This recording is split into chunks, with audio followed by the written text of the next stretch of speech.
자, 그러면 이제 MH를 좀 계속 해보겠습니다. 자, 지난 시간에 했던 거 한 번 더 복습을 잠깐 해보죠. 자, 관건은 이겁니다. 일단 우리의 목표는 P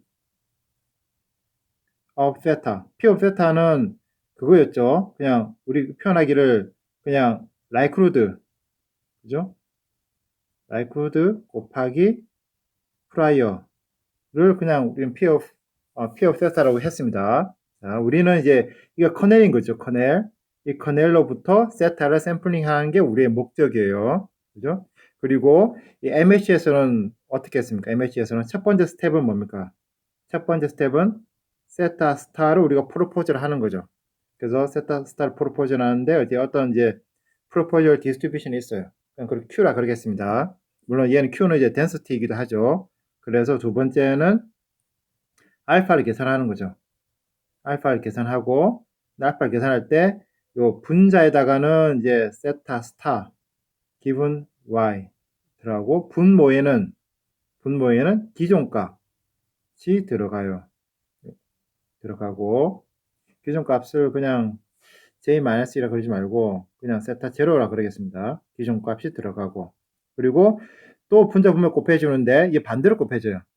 얘는 이 분자에는 이제 죄송합니다. p가 아니고 q인데 세타 제로가 곱해지고 요게 이제 q에 세타 스타가 곱해지는 거예요. 그래서 이 값이 1보다 작으면 이걸 그대로 쓰고 이 값이 1보다 크면 1로 쓰는 거죠. 그래서 어떻게 됩니까? 이 알파의 확률로 세타 스타를 억셉을 하는 거죠. 그래서 얘가 1보다 크면 뭐 랜드에서 하나 뽑을 필요도 없어요. 그냥 무조건 억셉인 거고. 그죠? 1보다 적으면 랜드에서 하나 뽑아가지고 그 값이 알파보다 적으면 알파 스타가 되고 아니면 뭐가 됩니까? 세타 제로를 한 번 더 저장하는 거죠. 그럼 세타 제로가 제2번째 이터레이션에서 아웃풋이 돼요. 그래서 이게 잘 되냐 안 되냐는 전적으로 이 Q를 어떻게 정하냐가 결정을 하는 거예요. 지금부터 이제 Q에 대해서 조금 더 설명을 드리려고 해요. 지난 시간에 우리가 매트릭 실습에서 이 프로포즈 디스트리뷰션을 잘못 선택했을 때 한번 실험을 해봤죠. 이걸 좀 더 또 직관적으로 설명을 드릴게요. 자, 우리가 이 MH를 이해할 때 한 가지 방법이 타임 시리즈로 이해하는 게 있었잖아요. 이렇게 데이터 있으면 데이터를 컨디션에서 이렇게 쭉 뽑은 다음에 이걸 세워서 이게 떨어뜨리면 히스토그램이 된다는 걸 배웠잖아요. 그죠? 그래서 이렇게 타임 시리즈처럼 그 지난기의 값에 의존해서 샘플링 하는 걸 이제 컨디셔널리 샘플링 하는 거고 이게 바로 깁 샘플링이자 MH고 하지만 이걸 다 샘플링 한 다음에 시간 무시하고 다 모아서 히스토그램을 그려버리면 그게 바로 unconditional distribution. 바로 이제 우리가 샘플링하고 싶은 타겟 디스트리뷰션이 되는 거죠. 자, 그런데 타임 시리즈로 샘플링 하는데 두 종류가 있어요. 하나는 이렇게 샘플링 하는 경우가 있고요. 또 하나는 이렇게 샘플링 하는 경우가 있어요. 이렇게 두 경우 전부 다 샘플링 한 다음에 다 세워가지고 히스토그램 그리면 똑같아요. 똑같긴 합니다. 그런데 여러분 생각에 물론 이제 대충 정확하게 똑같게 나온 거 아니에요. 하지만 우리가 타겟 디스트리뷰션 자체는 똑같아요. 하지만 그래서 샘플링한 숫자가 무한대로 많으면 얘가 거의 뭐 한 100만 번, 1000만 번 하면 사실은 그림이 구별 안 됩니다. 하지만 이걸 아니야. 한 10,000번만 한다. 이까지가 다 10,000번밖에 안 된다. 그러면 어떤 그림이 더 예쁘게 나오겠습니까? 이 그림보다는 이 그림이 훨씬 더 예쁘게 나오겠죠. 히스토그램 그렸을 때. 그죠? 우리가 샘플링 했을 때 가장 이상적인 경우, 샘플링의 가장 이상적인 경우는 어떤 경우냐면 바로 화이트 노이즈예요. 왜? 화이트 노이즈는 뜻이 뭐냐면 그냥 타겟에서 인디펜던트하게 계속 뽑아낸다 소리예요. 타겟에서. 그죠? 그러니까 우리가 가장 좋은 거는 이 퍼시스턴스가 제일 작아서 좋은 거예요.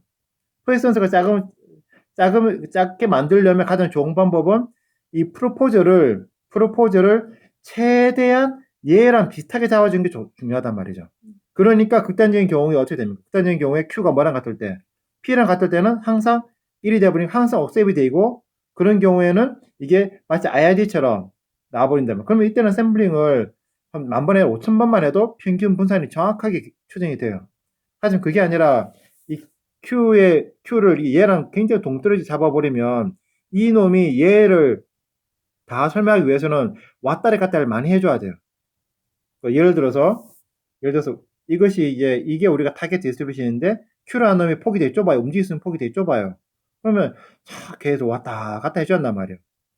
Q의 범위 자체가 이 범위 자체가 또 움직여가면서 계속 해줘야 되는데 왔다 갔다 하다 보니까 이게 포지션도 길어지고 반면에 Q 자체가 이거라면 그러면 나오는 놈마다 다 좋은 놈이 되는 거죠.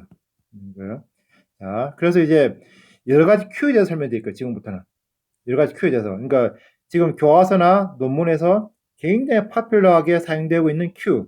이 Q는 장단점이 있어요. 방금 말씀드린 대로 파퓰러하게 사용된다는 거는 뭐 모형과 무관하게 널리 사용된다는 소리죠. 그 말은 뭐냐면 임플리먼트 하기는 쉽지만 이게 경우에 따라서는 안 좋은 경우도 꽤 많아요. 그 대표적인 경우가 바로 그 랜덤워크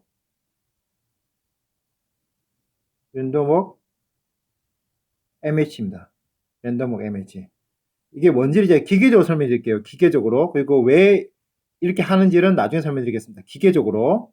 자, 첫 번째, 항상 그렇듯이 첫 번째 스텝은 프로포즈래요. 프로포즈래. 근데 이 프로포즈를 어떻게 하냐면 노멀에서 프로포즈를 해요. 그런데 지난 시간에 했을 때 이거 평균은 뭐냐면 우리가 포스테리아를 극대화시켜가지고 포스테리아 모드에서 평균을 잡고 그때 계산한 인버스 해시안 네거티브 한 걸 가지고 분석 공부해서 했단 말이죠. 이번에는 평균을 글로 하지 않고 평균을 지난 세타 제로 볼게요. 지난 이터레이션에서의 세타 값을 평균을 할 거예요. 그리고 이 V는 똑같아요. 지난번처럼 그러니까 포스테리아 극대화시켰을 때 나는 V를 그대로 똑같은 V를 쓰는 거예요. 다만 다른 걸 평균만 달라지는 거예요. 평균만. 그래서 얘를 가지고 얘가 바로 프로포즈 디스트리뷰션이 돼요. 샘플링 할 수 있겠죠. 첫 번째 단계에서. 두 번째 단계는 똑같아요. 알파를 계산해요. 근데 이건 알파 계산할 때 P만 계산해요. Q 계산하지 않아요. 그럼 좀 이따 설명드릴게요. 왜 그렇게 하는지. P만 계산하고 얘 계산하고 세타 제로 기분 Y 이것만 계산해요.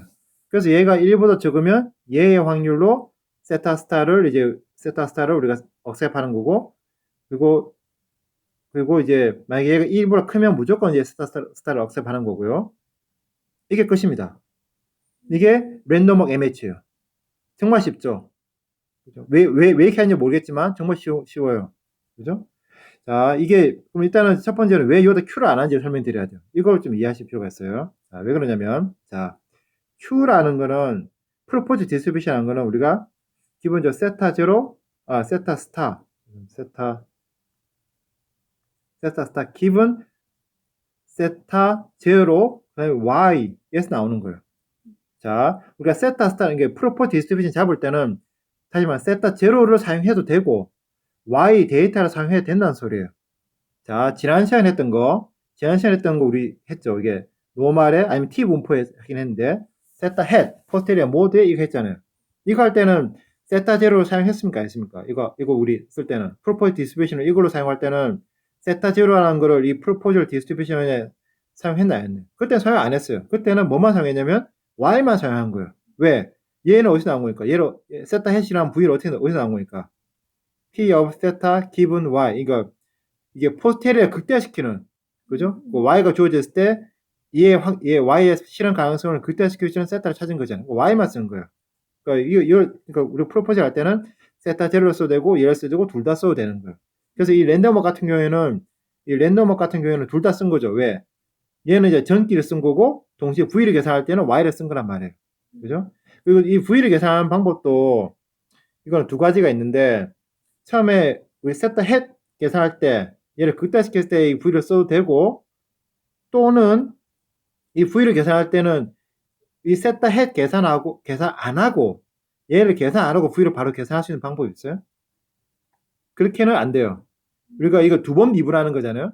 두 번 미분할 때 어디서 두 번 미분할지 정해줘야 돼요. 그런데 그때 우리 지난 시간에 V를 계산하기 위해서 이 P를 두 번 미분할 때는 이 점에서 세타가 세타 헤드과 같을 때 두 번 미분하는 거예요. 그래서 이 V를 계산할 때 세타 헤드 시점에서 얘를 두 번 계산해도 되고 랜덤화 갈 때는 그렇게 하기도 하지만 또는 이제 이 값에서 얘를 계산하기도 해요. 두 개 차이는 뭐냐면 얘는 이 V를 한번 계산되면 이터레이션이 반복될 때마다 V가 바뀔까 안 바뀔까? 얘는 안 바뀐단 말이에요. 스타 햇에서 한번 계산한 걸 쭉 쓰는 거고, 얘는 이제 이터레이션마다 계속 바뀌는 거죠. 왜냐면 전기에 세타 제로라는 게 바뀌어도 안 바뀌어도 보통 기본적으로 바뀌니까 이게 계속 바뀌는 밖에 없는 그 차이가 있어요. 그 차이밖에 없습니다. 자, 잠깐만 전화 받고 하겠습니다. 예.